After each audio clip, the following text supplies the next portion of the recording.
En las páginas de la historia, la Inquisición, también conocida como el Santo Oficio, se erigía como un símbolo de la intolerancia despiadada y la injusticia que plagaba a Europa desde los tiempos antiguos hasta la era moderna. Era un instrumento utilizado por los poderosos para consolidar su dominio, sembrando el temor y la opresión entre las masas. Europa se vio sacudida por movimientos religiosos que desafiaban la autoridad ortodoxa y la corrupción de la Iglesia Católica Romana. Estas herejías, muchas veces encabezadas por los marginados y desfavorecidos, amenazaban el poder establecido. La Iglesia, una institución rica y omnipresente, ejercía una influencia completa sobre las tierras europeas, tanto en el centro como en el occidente del continente. El crecimiento acelerado de estas herejías, como el maniqueísmo y el valdeísmo, desencadenó una respuesta agresiva por parte de la Iglesia. El Papa Luciano III sancionó un decreto que otorgaba a la Iglesia el poder de llevar a cabo la Inquisición,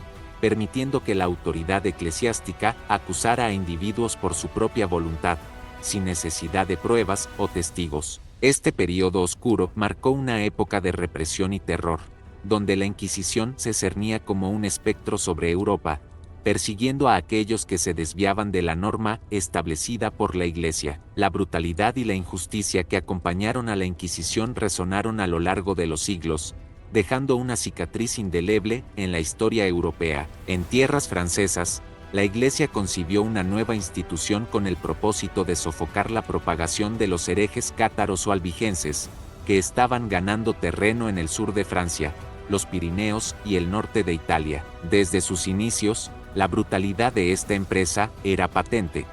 Para la mayoría de los herejes que se negaban a renunciar a sus creencias, el destino era la infame hoguera, acompañada de torturas y la confiscación de sus bienes. El éxito en la supresión de las herejías impulsó la expansión de la Inquisición por toda Europa, siendo Inglaterra y el Reino de Castilla las únicas excepciones en aquel entonces. Por el contrario, la institución se arraigó especialmente en Francia y en la Corona de Aragón.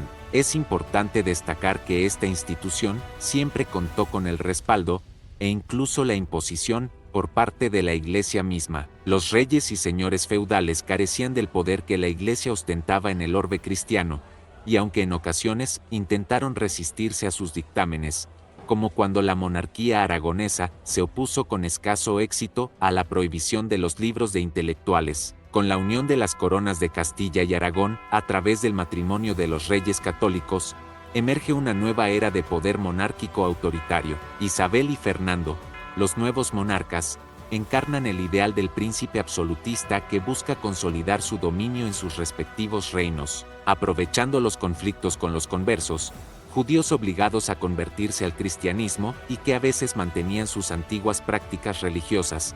Tanto Isabel como Fernando presionan al Papa para que establezca una nueva Inquisición en Castilla. Aunque la excusa inicial era la preservación de la ortodoxia religiosa, en realidad, el verdadero objetivo de los monarcas era controlar la Inquisición para su propio beneficio y el de la corona. Esto se evidenciaba en la gestión previa de Fernando en Aragón durante años. Su intención era homogeneizar a la población, especialmente en lo religioso, con la creencia de que esto facilitaría la creación de los nuevos estados modernos, bajo el dominio de la autoridad real. El nombramiento del dominico Fray Tomás de Torquemada como Inquisidor General de Castilla y Aragón marca el inicio de la Inquisición moderna en Europa, la cual sería utilizada por los príncipes en sus territorios para aumentar su poder mediante el terror. Desde el siglo XVI, los delitos considerados más graves por la Inquisición fueron los relacionados con el judaísmo, las prácticas de los moriscos y el protestantismo. Sin embargo, la brujería, la bigamia y los delitos sexuales eran considerados como infracciones de menor gravedad en comparación. La represión de las supersticiones, muchas de las cuales estaban arraigadas en la cultura popular, no fue tan severa en comparación con casos anteriores, principalmente porque nunca fueron consideradas herejías. A excepción de los famosos juicios de aquelarres en Europa, la Inquisición solo intervenía en casos donde se realizaban invocaciones al demonio. Por esta razón, se intentaba asociar la brujería con el satanismo, aunque en realidad, Las prácticas brujeriles solían ser llevadas a cabo por mujeres libres o chamanes que ejercían como curanderos. Es importante destacar que en la Europa protestante, estas manifestaciones de brujería sí fueron perseguidas con más fervor. Aunque no existía una inquisición en estas regiones, las iglesias luteranas y los gobiernos locales promovían activamente la caza de brujas en su afán por erradicar todo lo que consideraban no cristiano.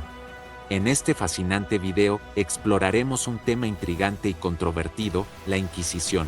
Sumérgete con nosotros en el oscuro y complejo mundo de este tribunal eclesiástico que marcó profundamente la historia de Europa y del mundo. Descubriremos sus orígenes, sus métodos de tortura y sus impactos en la sociedad y la cultura de la época. Prepárate para un viaje informativo y reflexivo mientras examinamos uno de los períodos más turbios y polémicos de la historia humana. Bienvenidos.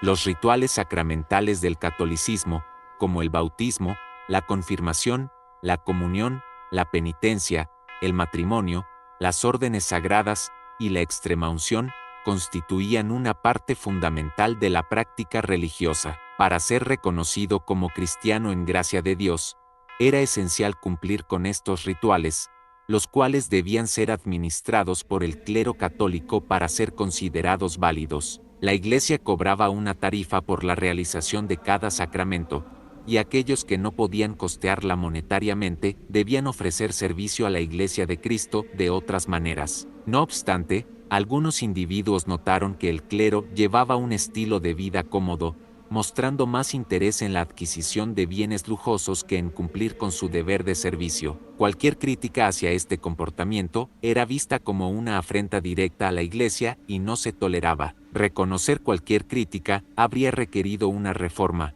algo que no estaba dentro de los intereses de la institución eclesiástica. A pesar de ello, algunos miembros destacados del clero cuestionaron las prácticas de la Iglesia, como el sacerdote y académico Pedro Abelardo, quien argumentaba que la práctica de investigar racionalmente la verdad de una proposición debía aplicarse no solo a los sacramentos, sino también a las políticas eclesiásticas e incluso a la Biblia. Por estas ideas, la Iglesia lo condenó como hereje, quemó sus obras y lo obligó a retractarse. Otros individuos considerados herejes optaron por llevar su causa directamente al pueblo, el cual a menudo acogía con entusiasmo las nuevas ideas antes de que la Iglesia pudiera sofocarlas. La nobleza, en particular, buscaba una alternativa a la influencia dominante de la Iglesia católica, con la esperanza de encontrar una institución menos injerencista en sus asuntos. Los paulicianos, cuyo origen se remonta a Armenia, y su fundador Constantino Silvano, abrazaron la idea de establecer una conexión directa con Dios a través de la oración. Su doctrina abogaba por un retorno a la simplicidad y la comunión característica del cristianismo primitivo, tal como se evidenciaba en la vida de San Pablo. En contraposición a la estructura eclesiástica convencional, los paulicianos prescindían de iglesias y preferían reunirse en los hogares de sus seguidores, a los que denominaban lugares de oración. Su fe se caracterizaba por un dualismo, ya que creían en dos deidades todopoderosas, una benevolente y otra maligna, que se encontraban en constante conflicto. Rechazaban la divinidad de Cristo, la veneración de María, así como todos los sacramentos y la jerarquía eclesiástica. Además, negaban por completo el concepto de sacerdocio, argumentando que la comunión con Dios era posible sin la mediación de un sacerdote católico ordenado. La Iglesia condenó a Constantino Silvano a ser lapidado hasta la muerte, y a muchos de sus seguidores los condenó a la hoguera por herejía, o los reubicó con la esperanza de que se reformaran.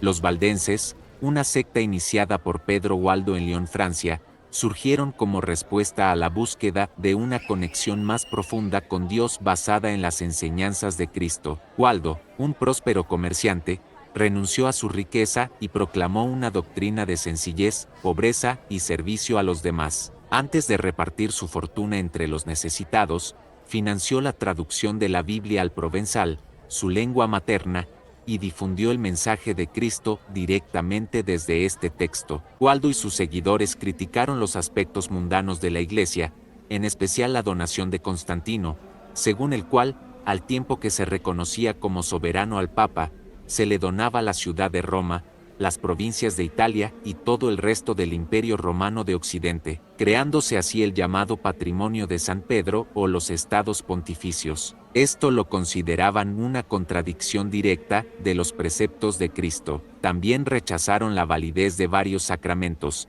a excepción del bautismo y la comunión, así como la idea del purgatorio y la adoración de los santos y la Virgen. A pesar de que Waldo buscó el reconocimiento del Papa Alejandro III y no fue tildado de hereje, se le pidió que cesara su predicación. Sin embargo, los valdenses fueron finalmente condenados por sus críticas a la Iglesia y considerados herejes. Para evadir la persecución, se vieron obligados a refugiarse en las montañas de Italia. Los bogomilos, una secta religiosa surgida en los Balcanes y cuyo nombre significaba los amados por Dios, adoptaron una perspectiva dualista que desarrollaron en mayor profundidad.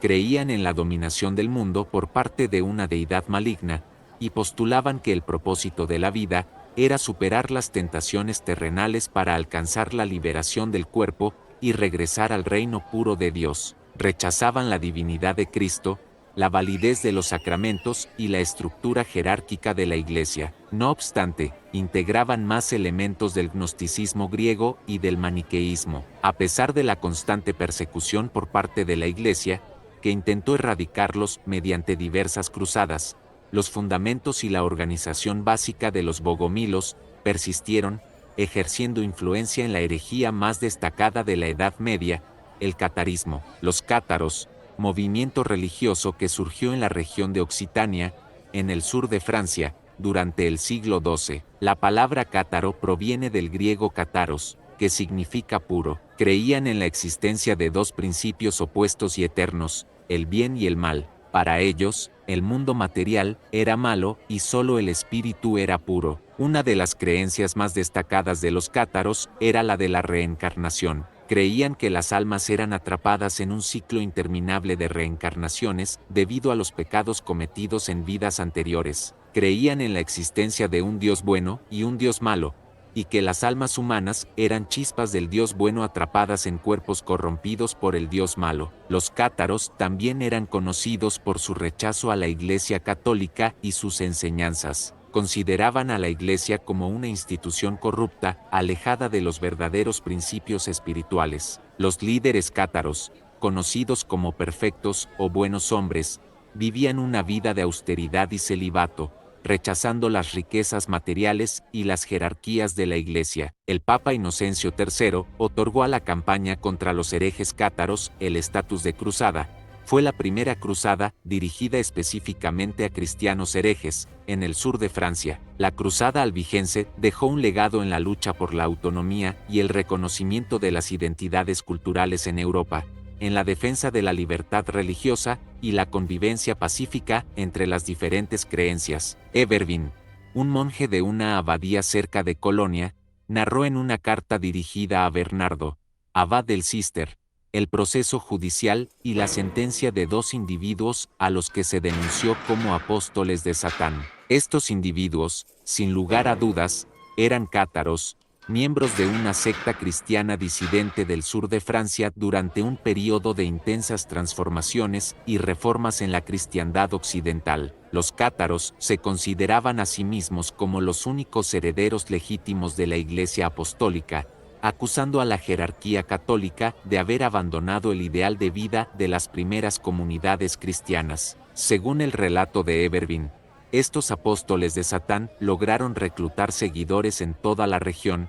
especialmente mujeres, monjas, viudas, vírgenes e incluso esposas se unían a esta secta herética, algunas como miembros elegidos y otras como creyentes, siguiendo el supuesto ejemplo de los apóstoles, quienes, según ellos, tenían permitido tener compañeras femeninas. Los últimos representantes de los buenos hombres llegaron al extremo de sostener que todas las almas son inherentemente buenas y equiparadas entre sí, siendo el diablo el responsable de crear diferencias al dar forma a los cuerpos. No obstante, este supuesto igualitarismo solo se hizo evidente en los últimos momentos de la disidencia, como un intento de contrarrestar la ausencia tanto de la jerarquía cátara como de los propios buenos hombres, cuya cantidad disminuía progresivamente. El Papa Inocencio III, uno de los pontífices más influyentes de la Edad Media, se enfrentó a una desafiante tarea al intentar erradicar lo que se consideraba una plaga arraigada en el seno de la cristiandad,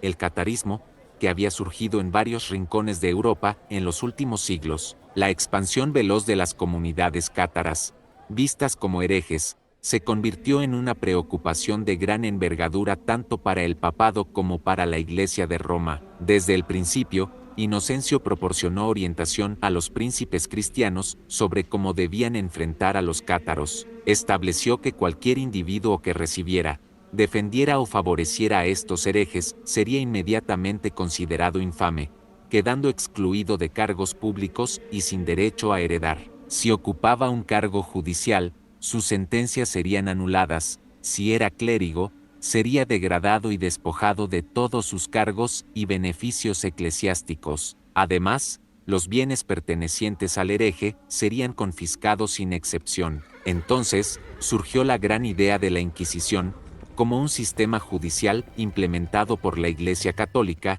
en el cual los obispos recibieron el encargo del Papa de investigar y perseguir a individuos sospechosos de herejía, es decir, aquellos que desafiaban el dogma establecido por la Iglesia en sus diócesis. Durante este período, la Inquisición se centró principalmente en la persecución de los cátaros y otros herejes. Sin embargo, su funcionamiento fue intermitente y no estuvo organizado de manera centralizada, sino que fue llevado a cabo por los obispos. Por esta razón, este período de la Inquisición es comúnmente conocido como Inquisición episcopal. Su objetivo era detectar, perseguir y condenar la herejía mediante interrogatorios, torturas y otras técnicas para obtener pruebas. El término Inquisición proviene del latín inquisitio, que significa indagar o examinar detenidamente algo. Durante este periodo, los procesos eran dirigidos por inquisidores, quienes eran agentes eclesiásticos con el poder de juzgar la fe de las personas y desempeñar funciones judiciales e investigativas.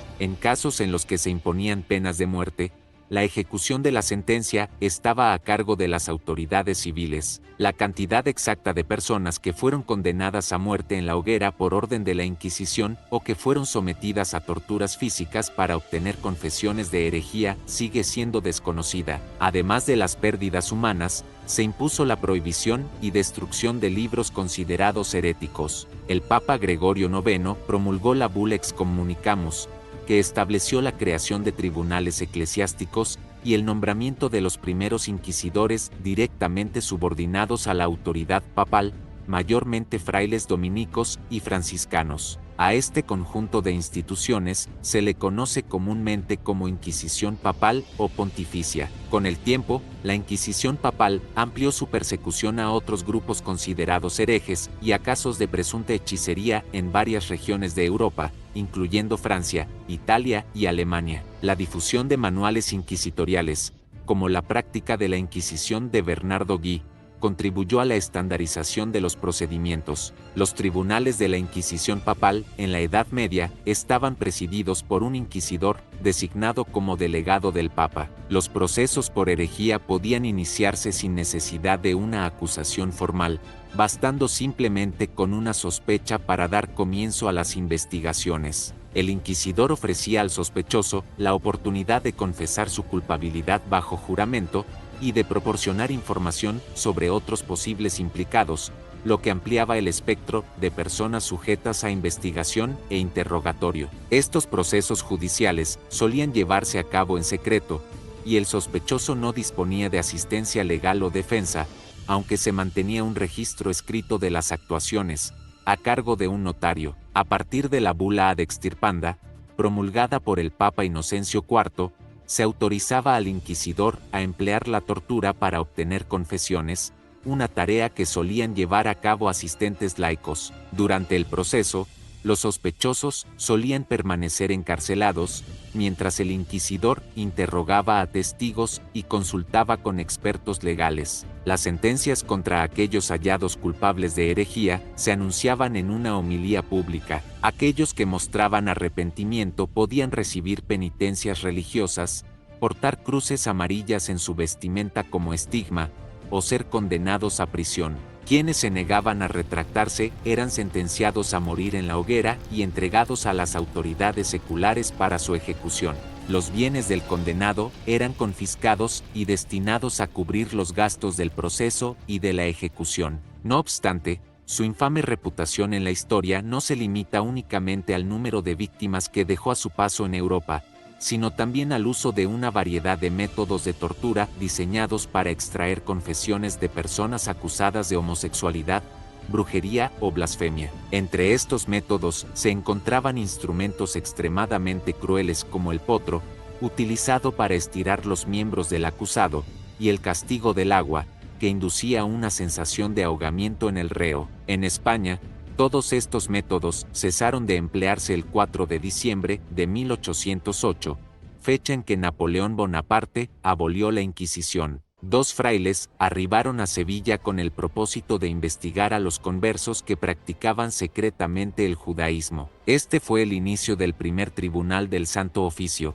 que en los años subsiguientes llevaría a la hoguera a miles de presuntos herejes. El acontecimiento que desencadenó la agitación y promovió la idea de establecer una Inquisición en España, tuvo lugar a finales del siglo XIV, cuando numerosas comunidades judías en ciudades españolas, como Toledo, Sevilla, Écija, Córdoba o Barcelona, fueron atacadas violentamente por grupos de cristianos viejos desesperados. Estos ataques, llamados pogromos, motivados por las difíciles condiciones de vida de gran parte de la población y por la difusión de propaganda antisemita, provocaron conversiones forzadas al cristianismo de familias judías completas, debido al miedo y al terror.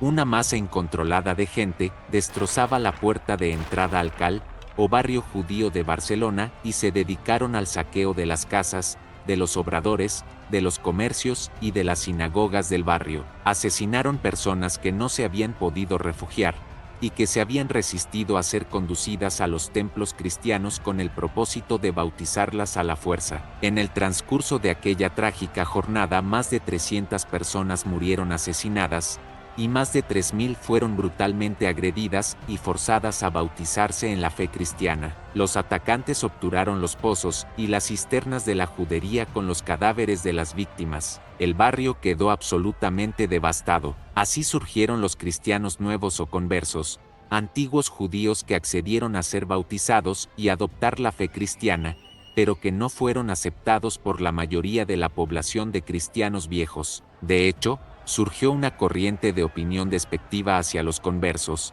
que abogaba por perseguirlos, ya que su conversión no se consideraba sincera y se temía que representaran una amenaza para la pureza de la fe cristiana. Aunque la Inquisición ya había sido establecida en el Reino de Aragón en el siglo XIII, su formalización en el Reino de Castilla ocurrió mediante una bula del Papa Sixto IV. Esta bula otorgaba a los reyes católicos la facultad de designar inquisidores encargados de investigar y sancionar posibles casos de herejía en los territorios de las coronas de Castilla y Aragón. Lo peculiar de la Inquisición española fue su dependencia directa de la monarquía española, a pesar de reconocer la autoridad papal. El modelo de la Inquisición portuguesa, que surgió a principios del siglo XVI, imitó este sistema y quedó subordinado principalmente a la corona de Portugal. Los primeros inquisidores del Tribunal del Santo Oficio de la Inquisición, como se denominaba a la Inquisición española, fueron designados y ejercieron en Sevilla,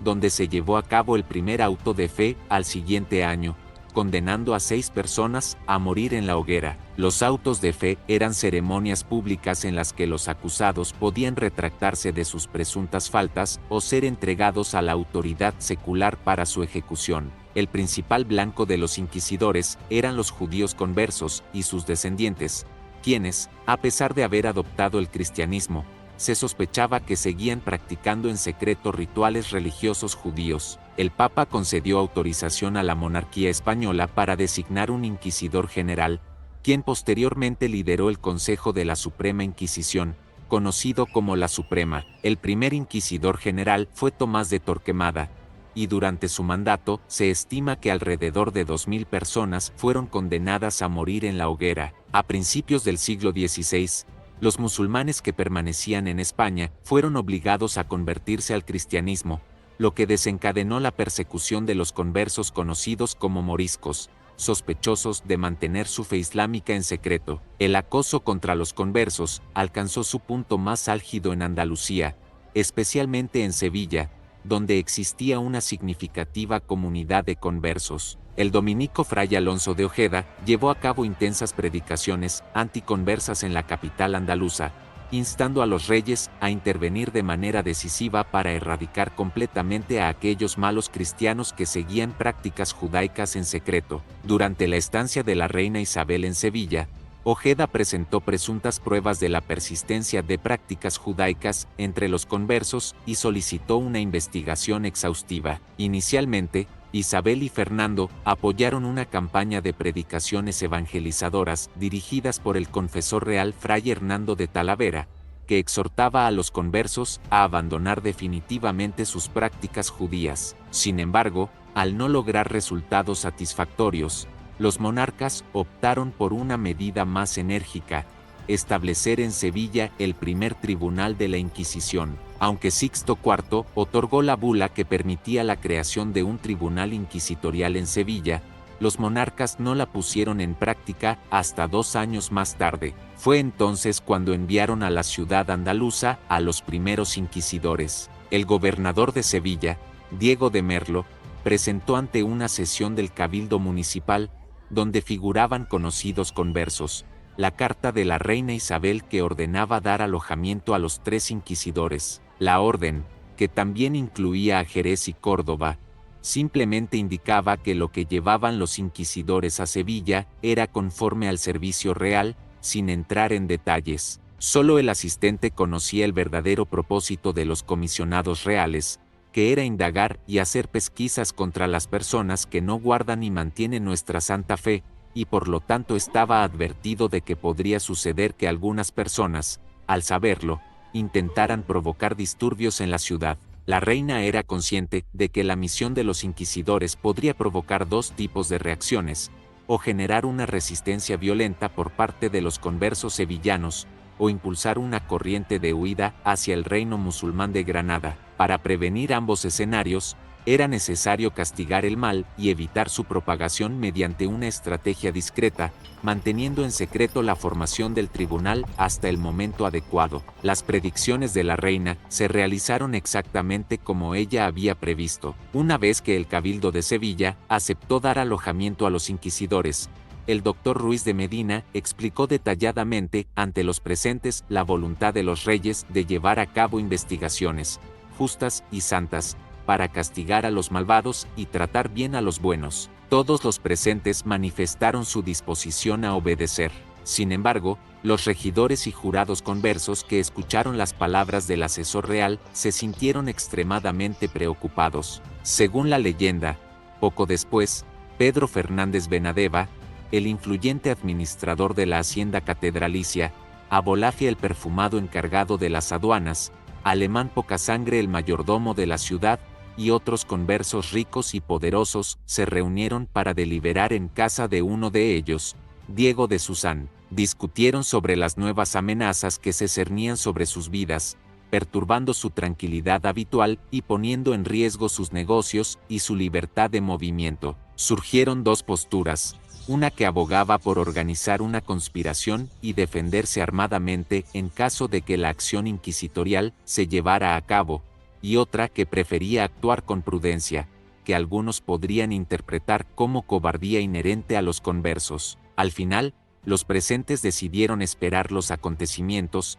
dejando abierta la posibilidad de tomar las armas si la situación lo ameritaba, ya que Benadeva tenía suficientes armas en su casa para 100 hombres. La conjura llegó rápidamente a conocimiento de los inquisidores. Se rumoreaba que la hija de Susán, la bella mujer, confió el secreto de la conspiración de su grupo a un amante cristiano viejo, quien de inmediato lo denunció a las autoridades inquisitoriales. Los inquisidores respondieron con una artimaña que les permitió capturar a Benadeva, bajo el pretexto de que el rey Fernando deseaba negociar un acuerdo económico con los conversos judíos de Sevilla.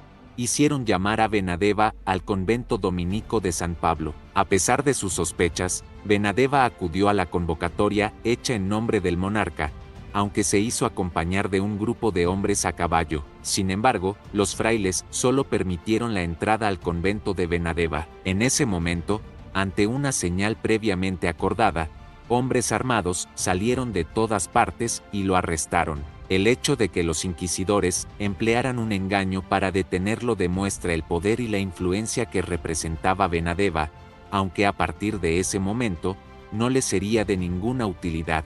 En las semanas siguientes, varios de los más respetados y ricos regidores, así como abogados y hombres influyentes, fueron arrestados. Una vez decapitados sus líderes, los conversos de Sevilla cayeron presa del miedo y, muy pronto, de la Inquisición. Ante la imposibilidad de rebelarse, la única opción era huir. La epidemia que azotó la ciudad incluso facilitó aún más la huida. Sin embargo, ni siquiera la enfermedad pudo detener el celo de los inquisidores, quienes ordenaron la celebración del primer auto de fe de la nueva Inquisición real en el paraje de Tablada, al sur de Sevilla, donde 6 personas, tanto hombres como mujeres, fueron condenadas a la hoguera. En el auto, predicó el ferviente fray Alonso de Ojeda, quien había alentado la persecución y fallecería a causa de la peste pocos días después, hecho que algunos interpretaron como un signo de la ira divina. La epidemia proporcionó la oportunidad para que los inquisidores trasladaran el tribunal a un lugar más saludable, Aracena, en la actual provincia de Huelva, donde continuaron con la persecución y sentenciaron a 23 personas. Estas fueron condenadas por judaizar y quemadas en el auto de fe, ante la mirada de numerosos nobles sevillanos que habían huido de la peste, así como de una multitud de la villa y sus aldeas. Una vez pasada la epidemia, los inquisidores regresaron a Sevilla y con ellos retornaron los temores de la comunidad conversa. Los autos de fe siguieron sin descanso. Pedro Fernández Benadeva fue juzgado en el tercer auto de fe celebrado en Sevilla. No se le acusaba de rebelión o traición, sino que sus delitos fueron la herejía por practicar ritos judaicos, el respeto de los sábados, el consumo de carne comprada en la carnicería de los judíos y pan cenceño sin levadura, y permitir que los rabinos visitaran su casa para enseñar. También se le acusaba de materialismo ateo, por negar públicamente la resurrección y la inmortalidad,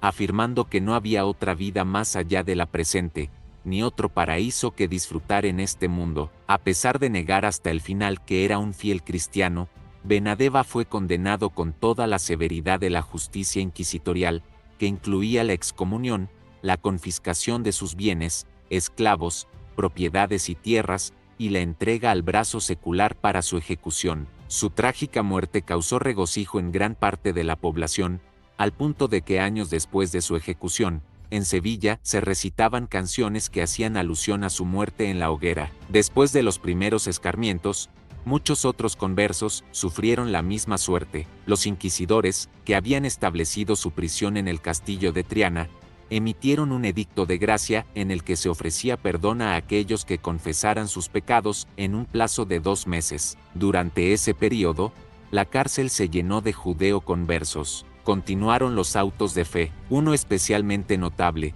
en el que 47 conversos, incluyendo hombres, mujeres y familias enteras, fueron quemados en la hoguera, además de algunos clérigos. Se realizaron más ejecuciones. Más de 100 conversos reconciliados, aquellos perdonados por la Iglesia, y casi el doble de mujeres, fueron llevados en procesión desde la iglesia de San Salvador hasta el monasterio de San Pablo, vistiendo sanbenitos que mostraban sus delitos. Este mismo proceso se repitió el domingo siguiente, cuando los reyes católicos regresaron a Sevilla. Encontraron una ciudad sumida en la pobreza y devastada por la peste, la represión inquisitorial y las confiscaciones. Para entonces, ya se habían establecido tribunales en Córdoba, Jaén y Ciudad Real, todos bajo la dirección de Fray Tomás de Torquemada. Según el inquisidor del Tribunal de Sevilla, Diego López de Cortegana. Entre 1481 y 1524, hubo alrededor de 5.000 personas quemadas en la hoguera y 20.000 reconciliadas en la ciudad y su área circundante. Durante el mandato de Torquemada, se expandieron los tribunales por toda Castilla y aumentaron las condenas a la hoguera. Esta época dejó a muchos cuestionando si la conversión debía ser impuesta por la fuerza o predicada con la palabra. Sin embargo, no se permitió debate alguno, sino que se impuso más de 3 siglos de represión de cualquier disidencia religiosa o moral. Detrás de esta represión, algunos cronistas denunciaron la avaricia y la envidia de muchos inquisidores, quienes actuaron sin autoridad de la Iglesia y con precipitación de consejo. La figura de Fray Tomás de Torquemada proyecta una sombra larga y sombría que va más allá de la realidad histórica de la España del siglo XV. El nombre del Tribunal de la Santa Inquisición está envuelto en una leyenda negra en la que Torquemada destaca como un símbolo que ha trascendido las fronteras de España. Durante los 10 años en los que estuvo al frente del Tribunal del Santo Oficio de la Inquisición, hasta la orden de expulsión de los judíos en 1492, se estima que hubo más de 3.000 ejecuciones y un número considerablemente mayor de encarcelamientos, confiscaciones, torturas y degradaciones públicas. Las decisiones de Torquemada le granjearon enemistades de diversos sectores, y debido a su temor a posibles atentados, los reyes le proporcionaron una escolta para acompañarlo durante sus desplazamientos. En sus últimos años, Torquemada gradualmente perdió el favor de la corona, y en la corte se rumoreaba que intentaba ejercer un control excesivo sobre todo. Las quejas contra Torquemada alcanzaron incluso a Roma. El Papa Alejandro VI designó a 4 inquisidores con poderes similares a los de Torquemada, aunque se alegó que estos nombramientos se debían a la avanzada edad de Fray Tomás. Al parecer, en realidad, se buscaba restar poder a la institución creada por orden real. 2 años más tarde, ya anciano y agotado, Torquemada se retiró al convento de Santo Tomás de Ávila. Desde allí, aún tuvo fuerzas para convocar a los inquisidores y redactar nuevas directrices para su funcionamiento. Retirado en el convento de Santo Tomás de Ávila, que él mismo fundó, Torquemada, cuya figura se ha convertido en un paradigma de la intolerancia, la represión y la crueldad, falleció allí. Después de su muerte, fue enterrado en el convento. En 1572, sus restos fueron trasladados a otra capilla, y, según cuentan, cuando abrieron la tumba para el traslado de los restos, los presentes percibieron un olor dulce y agradable. La gente comenzó a rezar ante su tumba. Actualmente se desconoce dónde descansan sus restos. Sin embargo, este no marcó el fin de la Inquisición en España. El Tribunal del Santo Oficio continuó dejando una huella trágica en la vida española, caracterizada por la intolerancia. De hecho, la última ejecución llevada a cabo por un tribunal religioso en España fue la de Cayetano Ripoll, en 1826, quien fue condenado a muerte por el Tribunal de la Fe de Valencia y ejecutado en la horca. Tanto la Inquisición española como la portuguesa ejercieron su autoridad sobre las colonias en América. Al principio, la autoridad inquisitorial solía ser delegada en frailes dominicos o franciscanos. Durante el siglo XVI, se establecieron tribunales en las principales ciudades o capitales de virreinatos, como la Ciudad de México, Lima y Cartagena de Indias. En Brasil, los visitadores inquisitoriales dependían del Tribunal de Lisboa. En México, los procesos inquisitoriales comenzaron desde los primeros días de la conquista en 1521, como parte de la conquista espiritual de los nativos. Sin embargo, los primeros autos de fe se llevaron a cabo en 1528 y resultaron en la ejecución en la hoguera de 2 conquistadores sospechosos de ser judeoconversos, quienes bajo tortura confesaron seguir practicando la fe judía. Además de esto, se destruyeron códices mayas y se investigaron indígenas acusados de poligamia, bigamia, hechicería, adivinación y superstición. En 1571 se estableció el Tribunal del Santo Oficio de la Inquisición en México, que estaba directamente subordinado al Consejo de la Suprema Inquisición de España. Además, se crearon tribunales similares en Lima en 1571 y en Cartagena de Indias en 1610. Los cargos más comunes eran dirigidos contra personas consideradas judaizantes, protestantes, entre los cuales se incluían algunos piratas ingleses y franceses, o herejes con diversas creencias. En las colonias protestantes de América también se registraron casos de condena y ejecución por motivos religiosos. Los famosos juicios de Salem son solo un ejemplo de varios casos que tuvieron lugar en el siglo XVII en las colonias británicas. Se estableció la Inquisición romana con el propósito de perseguir a los promotores de la Reforma protestante, un movimiento cristiano que surgió en Europa en el siglo XVI en oposición a la doctrina católica ortodoxa. Además, actuó contra pensadores que eran considerados sospechosos de cuestionar la doctrina religiosa de la Iglesia, como Giordano Bruno y Galileo Galilei. Conocida también como la Congregación del Santo Oficio, la Inquisición romana formaba parte de la Contrarreforma y aspiraba a tener jurisdicción sobre toda la cristiandad. Aunque su enfoque principal estaba en Italia, sus tribunales estaban controlados por un grupo de cardenales designados por el Papa, quienes formaban parte de la congregación junto con otros prelados. Una de sus actividades destacadas fue la elaboración de un índice de libros prohibidos. La tortura, la vergüenza pública y la pena de muerte fueron métodos utilizados por la Inquisición. Específicamente, la tortura tenía dos propósitos: obtener una confesión durante el proceso o servir como castigo ejemplar antes de una ejecución. Los manuales de los inquisidores reconocían que el uso de la tortura para obtener confesiones podía resultar en falsas acusaciones, ya que el torturado estaba dispuesto a confesar o delatar a otros simplemente para poner fin a su sufrimiento. Por esta razón, a veces se recomendaba repetir las preguntas sin recurrir a la tortura. Sin embargo, el miedo a volver a ser torturado podía llevar a los acusados a confirmar sus confesiones. Esta cruel norma fue establecida mediante una bula, en la que se indicaba que el oficial o párroco debía obtener confesiones de todos los herejes capturados mediante la tortura, sin causar daño físico grave o poner en peligro sus vidas. Se consideraba que los herejes eran ladrones y asesinos de almas, así como apóstatas de los sacramentos de Dios y de la fe. Se les exigía confesar sus errores y delatar a otros herejes, así como a sus cómplices, encubridores, seguidores y defensores. En ese momento, ya no solo se consideraban herejes a las órdenes religiosas que se desviaban de la Iglesia oficial, sino también a los judíos, los apóstatas, los excomulgados, los falsos apóstoles, las brujas, los blasfemos y otros más. El propósito de la tortura era hacer que todos estos acusados admitieran los cargos en su contra debido al dolor infligido, para que pudieran ser castigados en consecuencia. A lo largo de los 6 siglos de vigencia de la Inquisición,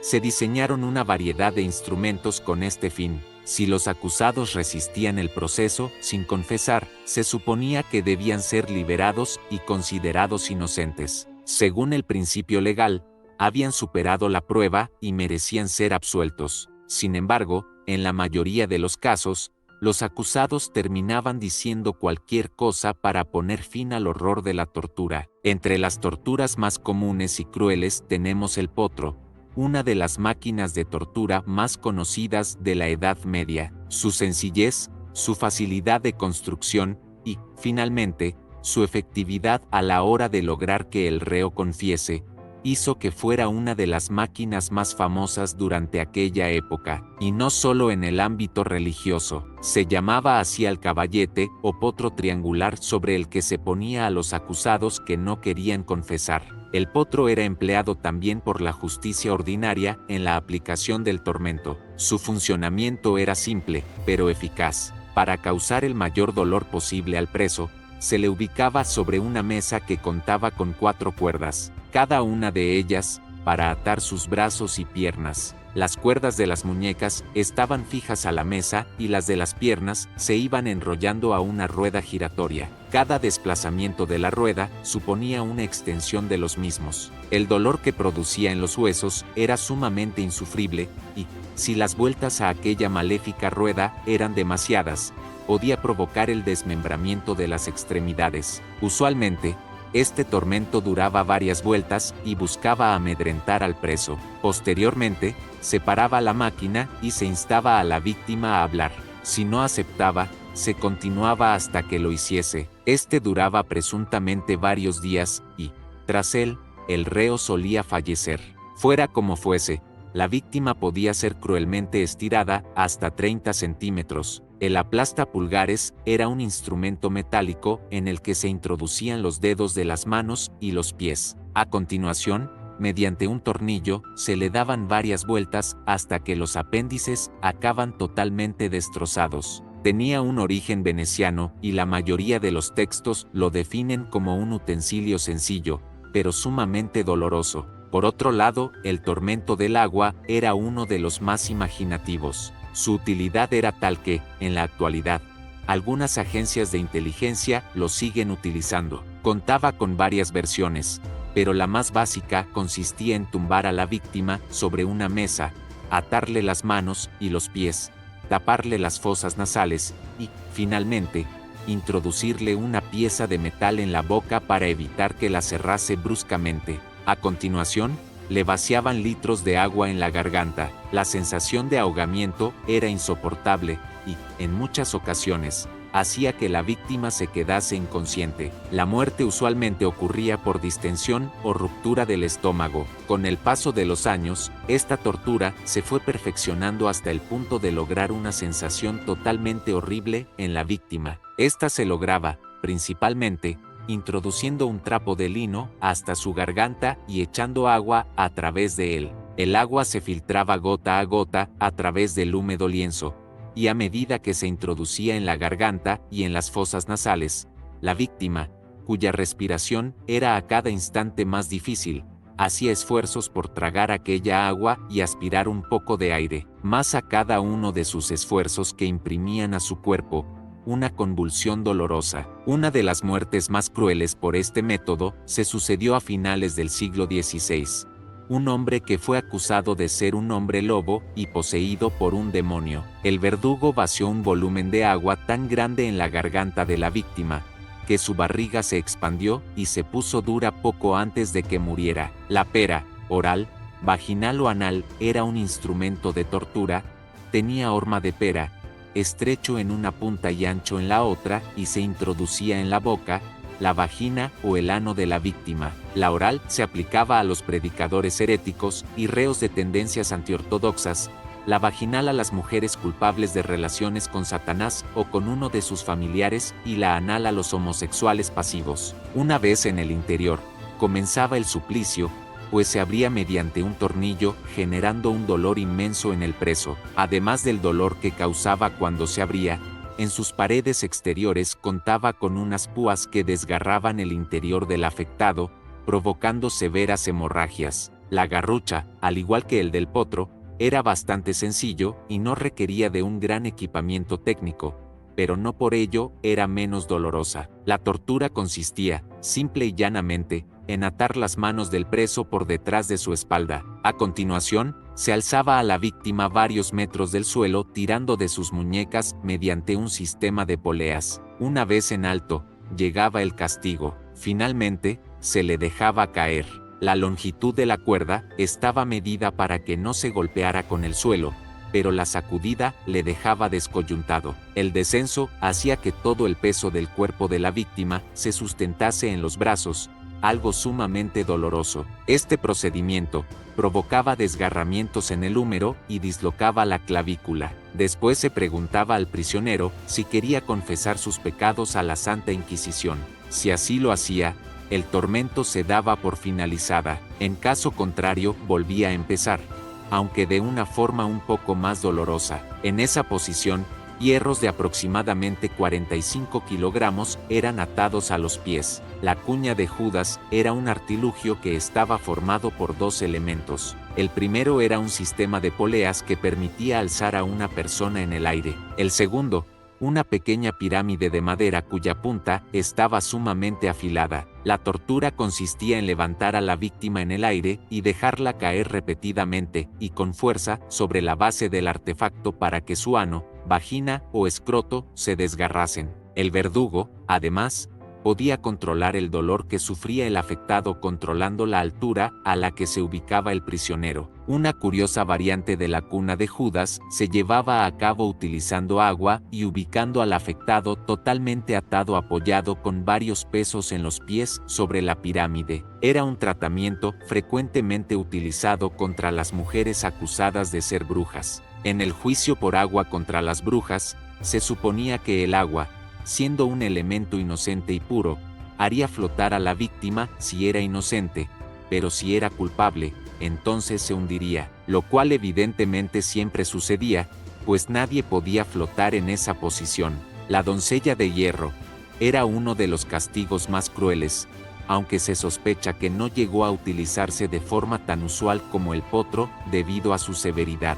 Para llevar a cabo la tortura de la doncella de hierro, se introducía al preso en un sarcófago con forma humana con 2 puertas. Este artilugio contaba con varios pinchos metálicos en su interior que, cuando se cerraba el ataúd, se introducían en la carne del reo. Curiosamente, y en contra de lo que se cree, estas agujas gigantescas no acababan con su vida, aunque le causaban un dolor increíble y hacían que se desangrase paulatinamente. Pero eso sí, no le atravesaban de lado a lado, como se muestra en algunas películas. A su vez, era algo precario como elemento para lograr que los herejes confesaran, pues no había forma de aumentar progresivamente el dolor que causaba. Había pocos sarcófagos y en realidad estaban pensados para infundir terror. Cualquiera de las torturas precedentes, aunque de apariencia más modesta, permitía una aplicación de intensidad variable, según las necesidades, mientras que la doncella no permitía graduaciones. La primera ejecución con este método, la víctima fue un falsificador. Las puntas afiladísimas le penetraban en los brazos, en las piernas, en la barriga y en el pecho, y en la vejiga y en la raíz del miembro, y en los ojos y en los hombros y en las nalgas, pero no tanto como para matarlo, y así permaneció haciendo un gran griterío y lamento durante 2 días, después de los cuales murió. Según se cree, Erzsébet Báthory, la condesa sangrienta, una mujer acusada de asesinar a cientos de personas por creer que así podría obtener la belleza eterna, era una de las asesinas que durante el siglo XVII más disfrutaba usando este artilugio con aquellas chicas que capturaba y aniquilaba. La sierra era uno de los castigos más brutales que se podían perpetrar contra un prisionero. Usualmente estaba reservado a mujeres que, en palabras los inquisidores, hubiesen sido preñadas por Satanás. Para lograr acabar con el supuesto niño demoníaco que llevaban en su interior, los responsables de cometer la tortura colgaban a la hechicera boca abajo con las piernas abiertas y, mediante una sierra, la cortaban hasta que llegaban al vientre. Debido a la posición invertida en que se colgaba a la víctima, el cerebro aseguraba amplia oxigenación y se impedía la pérdida general de sangre. La víctima, por ello, no perdía la conciencia hasta llegar al pecho. Aunque no era una tortura que buscara una confesión, su crudeza hace que no pueda ser olvidada en esta lista. En la Edad Moderna, uno de los cargos que investigaba la Inquisición era el de brujería. La figura del brujo y, sobre todo, de la bruja como personas que encarnaban la desviación religiosa y la asociación con el demonio, surgió de creencias populares y del modo en que los teólogos interpretaron dichas creencias. La caza de brujas fue especialmente intensa en países como Alemania y llegó incluso a regiones de América. El Papa Inocencio VIII promulgó una bula en la que autorizaba a la Inquisición a perseguir y condenar a las personas sospechosas de brujería. Los años de mayor actividad de la persecución de la brujería se dieron entre 1580 y 1630. A menudo, las denuncias nacían de meras sospechas o de rivalidades vecinales y daban origen a mayores delaciones producto de la histeria colectiva. Los tribunales que se encargaban del proceso podían ser eclesiásticos o laicos. Quienes eran encontrados culpables solían ser quemados en la hoguera por autoridades seculares. En Inglaterra y en las colonias británicas también hubo cazas de brujas lideradas por protestantes, particularmente puritanos, como en los famosos juicios de Salem en Estados Unidos. Aunque la Iglesia Católica reconoció que la Inquisición romana había incurrido en torturas excesivas y sentencias injustas por presuntos casos de brujería, los tribunales continuaron ejecutando personas en diversos países y la última ejecución tuvo lugar en Suiza en 1782. Galileo Galilei fue uno de los pensadores más importantes de la Edad Moderna. Nacido en Pisa, Italia,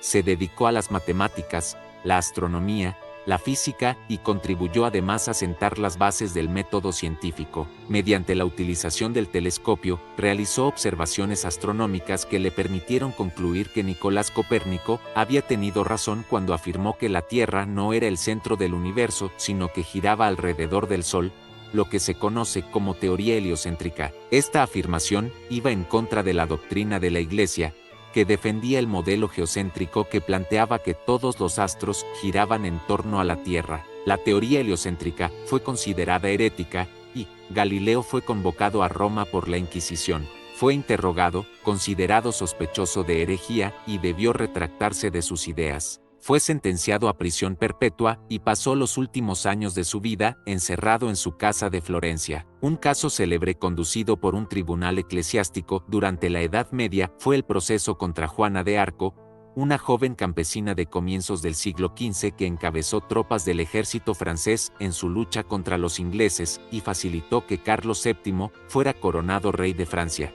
Juana fue capturada por los borgoñones durante una campaña militar en 1430 y fue entregada a los ingleses. Dado que Juana sostenía que tenía visiones divinas, los ingleses la sometieron al examen de un tribunal eclesiástico presidido por el obispo francés Pierre Cauchon, y fue encontrada culpable de alrededor de 70 cargos, entre ellos blasfemia, vestirse como hombre y ser sospechosa de herejía. Fue sentenciada a morir en la hoguera y ejecutada por el brazo secular en el Mercado Viejo de Rouen, cuando tenía 19 años. El libro Malleus Maleficarum se publicó originalmente en Alemania y contribuyó a difundir por Europa y partes de América la visión de la brujería como una forma de satanismo y como una de las herejías más peligrosas. Este libro describe el fenómeno de la brujería mediante una recopilación de creencias preexistentes y detalla los procedimientos para descubrir, interrogar recurriendo a la tortura y juzgar especialmente a las mujeres sospechosas de ser brujas. Además presenta a las mujeres como particularmente inclinadas a caer en la tentación del diablo. Se realizaron, solo en Francia, por lo menos 60 juicios contra animales en los tribunales de la Inquisición, aunque este tipo de juicios tuvieron lugar en todo el occidente cristiano. Un ejemplo es el de la cerda que fue declarada culpable por el asesinato de un bebé y fue vestida como humana, torturada, mutilada y condenada a muerte a pesar de que no confesó frente a ningún cura, tras 9 días de juicio en Falaise. En Borgoña, el tribunal logró, bajo tortura, la confesión de otra cerda que había asesinado a otro pequeño de 5 años. En otro caso, la condena fue más fuerte porque el cerdo cometió su crimen un viernes de vigilia, pecado mayor. Los juicios contra animales incluían, al igual que los de las brujas, exposición, acarreo, vejaciones, torturas para el castigo ejemplarizante y la humillación pública, y, finalmente, la destrucción del cadáver mediante el fuego. La historia de la Inquisición nos recuerda la importancia de la tolerancia, la compasión y el respeto por la diversidad. Nos enseña que el poder absoluto y la intolerancia religiosa pueden llevar a atrocidades inimaginables, pero también nos muestra la fuerza del espíritu humano para resistir la opresión y la injusticia. Recordemos siempre el pasado para construir un futuro más justo y humano, donde la libertad de creencia y la igualdad sean los pilares de nuestra sociedad. Si este recorrido por la fascinante historia de la Inquisición te ha dejado intrigado, o te ha brindado nuevas perspectivas, te invito a dejar tus comentarios y compartir tus reflexiones. No olvides darle like, suscribirte para más contenidos y activar la campana de notificaciones. Gracias por acompañarnos en este viaje a través de las complejidades de la historia. Hasta la próxima aventura histórica.